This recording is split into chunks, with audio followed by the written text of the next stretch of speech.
샬롬. 주여러 말씀을 묵상하여 시냇가에 심은 나무 되기를 원하는 김기현 목사입니다. 그리고 모든 사람을 위한 성경 묵상법의 저자입니다.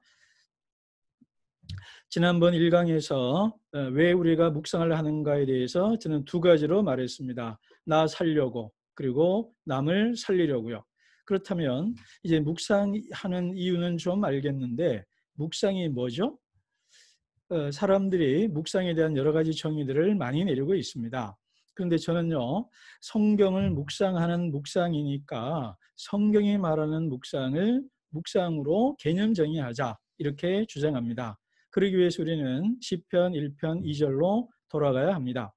복 있는 사람은으로 시작되고 2절입니다. 오직 여호와의 율법을 즐거워하여 그의 율법을 죄로 묵상하는도다 하라고 했을 때 이 묵상, 바로 이 묵상이 무엇이냐라는 거고, 이 단어의 뜻대로 우리가 실제로 묵상을 해보자라는 것이 저의 일관된 주장입니다. 그렇다면 이 묵상이라는 단어가 무슨 뜻이냐면요, 그리고 개역개정에서 그 단어가 다 바뀌었습니다. 어떤 단어로 바뀌었냐면 작은 소리로 읊조리나이다 라고 바뀌어 있습니다. 그렇다면 원래 이 묵상하다라는 단어의 원뜻은 그냥 우리가 무엇인가를 골똘히 생각한다는 것이 아니고요, 입으로 소리내서 중얼중얼 읊조린다, 중얼거린다, 이런 뜻입니다. 그러므로 묵상이란 뭐냐? 읽기입니다. 그러면 어떤 읽기냐? 소리내서 읽기입니다. 입으로. 오늘 주어진 성경 말씀을 입으로 소리내서 읽는 것이 묵상입니다. 그것이 묵상이고요. 두 번째는 한 번 소리내서 읽는 것이 아니고 반복해서 읽는 것입니다. 그러니까 반추동물이 양이나 소가 풀을 뜯어서 속에서 몇 번이나 되새김질하듯이 우리가 반복해서 읽는 것이 바로 묵상이고 읊조리나이다라는 단어의 뜻입니다. 그래서 오대온 목사님이 이런 말을 하셨죠. 묵상할 구절을 읽을 때 15, 아니 20번이라도 큰 소리로 읽는 것, 그것이 바로 묵상이라는 것입니다. 묵상 어렵게 생각하지 않으셔도 됩니다. 그냥 입으로 소리내서 본문을 반복해서 읽어 나가시면 됩니다. 오대원 목사님은 큰 소리라고 그랬는데요, 나지막히 읽어도 되고요, 큰 소리로 읽어도 됩니다. 그리고요, 세 번째는 천천히 읽기입니다.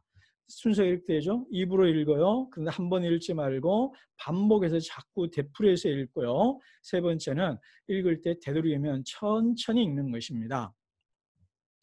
엘렌 데이비스라는 분이 이런 말을 했습니다. 성경을 통해 하나님과 관계 맺는 비법이 있다면 그것은 아마도 책장을 천천히 넘기는 일일 것이다. 하나님의 말씀에 기록된 그 속도대로, 저자가 기록한 속도대로 그 호흡과 속도에 맞춰서 그 리듬에 맞춰서 천천히 읽어나가는 것이 바로 묵상입니다. 다시 말합니다. 입으로 소리내서 읽으시고 한 번이 아니라 반복해서 되풀이해서 읽으시고 되새김질하시고 천천히 읽는 것이 바로 묵상이라는 것입니다.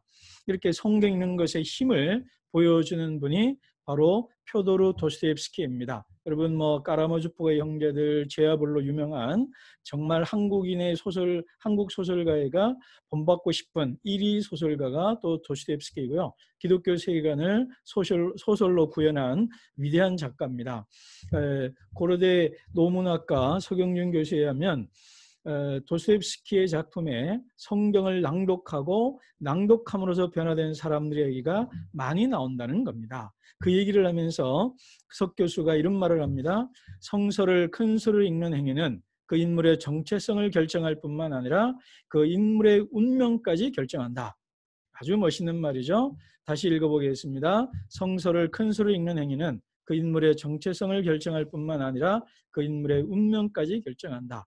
묵상이 뭐냐고요? 성경 본문을 소리내서 읽는 것입니다. 그것이 나를 결정하고 나의 나됨을 결정하고 한 사람의 인생과 운명까지 결정한다. 얼마나 한편으로 무서운 말이면서도요, 한편으로 얼마나 단순하고도 놀라운 진실입니까? 그러므로 여러분, 근데 제가 왜 이렇게 자꾸 읽기를 강조했을까요? 그것은 묵상이란 듣기 위함이기 때문입니다. 우리가 묵상한다는 것은요, 내가 하나님께 말하는 것이 아니라 하나님이 내게 말하는 것입니다. 하나님이 내게 말씀하시고 그 말씀하시는 것을 내가 듣고자 하는 것이 묵상입니다. 여러분, 묵상에서 말하는 성경론, 성서론의 핵심은 그 하나님 어떤 분이냐?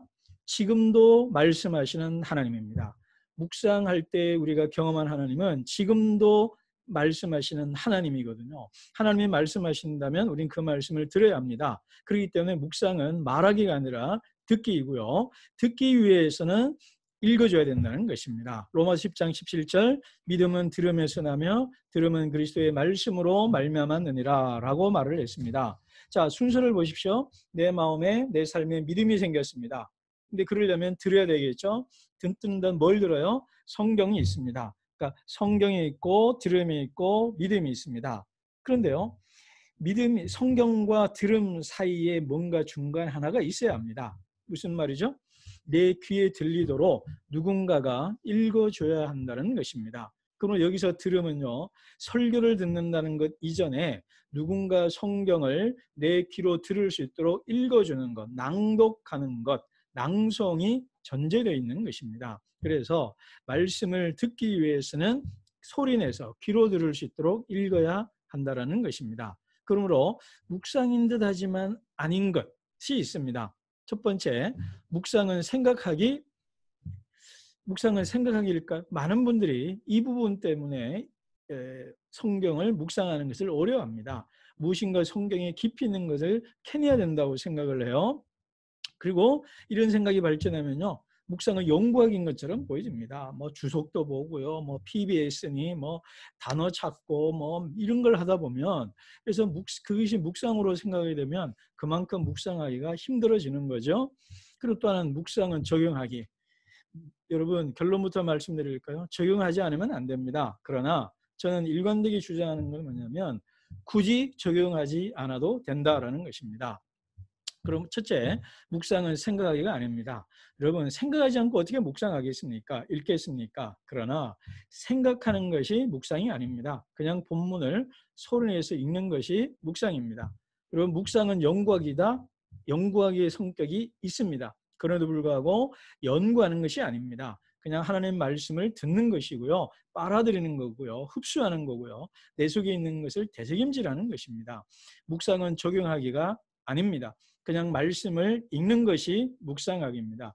그것의 자연스러운 결과와 결론으로서 적용이 나오는 것이지, 적용을 하기 위해서 마른 수건 짜내듯이 은혜 받지 않았는데도 일부러 은혜 받은 것처럼 그 말씀대로 살려고 하다 보면 이게 문자주의가 되고 율법주의가 되고 바리새이주의가 되어서 남을 정죄하거나 자학을 해서 결국 큐티를, 묵상을 관두게 되는 것입니다. 그러니 묵상은 적용하기가 아닙니다. 묵상 뭐냐고요? 읽기입니다. 그냥 읽으면 됩니다. 그럼 이런 반문할 거예요. 목사님, 읽기만 하면 된다고요? 너무 쉽잖아요. 예, 쉽습니다. 그냥 읽기만 하세요. 적용하지 않아도 되고요. 이 왼편이나 오른쪽 편에 기록하는 란이 있잖아요. 기록 안 하셔도 돼요. 하나님은 누구인가? 나는 나에게 주는 교훈은 무엇인가? 그리고 SPACE 그래가지고 뭐 죄가 뭐 어떻고 약속이 어떻고 그런 거 안 찾아도 됩니다. 그냥 읽기만 하면 됩니다. 그냥 읽으세요. 마구마구 읽으면 됩니다. 계속 읽으시면 됩니다. 주구장창 읽기만 하시면 됩니다. 5번 읽으면 좋고요, 10번 읽으면 더 좋고요, 15번 읽으면 최상입니다. 그것이 묵상입니다. 그래서 오롯이 내 자신이 성경에 풍덩 빠지고 성경에 푹 젖어들면 그것이 묵상입니다. 내가 묵상했는지를 측정하는 판단 기준은 의외로 간단합니다. 어떻게 하느냐? 하루 최소 3번 이상 읽었다면 묵상한 겁니다. 내가 오늘 묵상했냐 안 했냐? 2가지 기준이 있습니다. 첫째, 너 오늘 3번 읽었냐? 예, 묵상했습니다. 그러면 끝, 덮으십시오. 예. 2번째, 아침 이전에 묵상했다면 점심시간에 점심 먹을 때 오늘 뭐 읽었지? 한번 떠올려 보세요. 근데 그 본문이 생각이 난다. 대략 이런 내용이었어. 그러면 여러분 제대로 하신 겁니다. 자, 첫 번째만 지키셔도 됩니다. 본문을 최소 3번 이상 읽었으면 묵상한 겁니다. 그러니까 자유하십시오. 2번째, 조금 더 바른다면 점심시간에 오늘 아침에 읽은 본문이 그랬지. 하나님 이런 말씀하셨지. 그게 생각난다면 당신은 아주 훌륭한 묵상가입니다. 자, 하루 3번 이상 본문을 읽기만 하십시오. 읽기만. 바란다면 5번. 욕심 좀 부릴까요? 10번 읽으면 더없이 좋습니다. 10번 읽으라 5번 읽으니까 부담되나요? 예, 그럼 제가 또 양보합니다. 그냥 3번만 천천히 읽어주세요. 그러면 묵상하는 것입니다. 왜요? 말씀을 읽는 것이 중요하고요. 하나님의 말씀을 듣는 것이 중요하고요. 그 말씀이 내 귀에 들어오고 내 마음에 들어와 있으면 언젠가 그 말씀이 발효되어서 내 몸에 스며들어서 역사할 것입니다. 저는 말씀의 능력을 믿습니다. 그 말씀을 읽으면, 그 말씀을 들으면, 그 말씀에 와 있으면 그 말씀이 반드시 어떤 형태로든지 내 DNA와 내 모세혈관과 내 신체 조직을, 내 영혼을 바꾼다. 그걸 믿습니다. 여러분, 나를 믿는 게 아니고요. 성경을 믿고요. 하나님의 말씀의 능력을 믿습니다. 그러니 읽어주십시오. 읽기만 하면 됩니다. 최소 3번, 바라면 5번, 욕심 부린다면 10번. 그러면 당신은 오늘 아주 훌륭한 묵상을 한 하나님의 말씀의 사람, 묵상가입니다.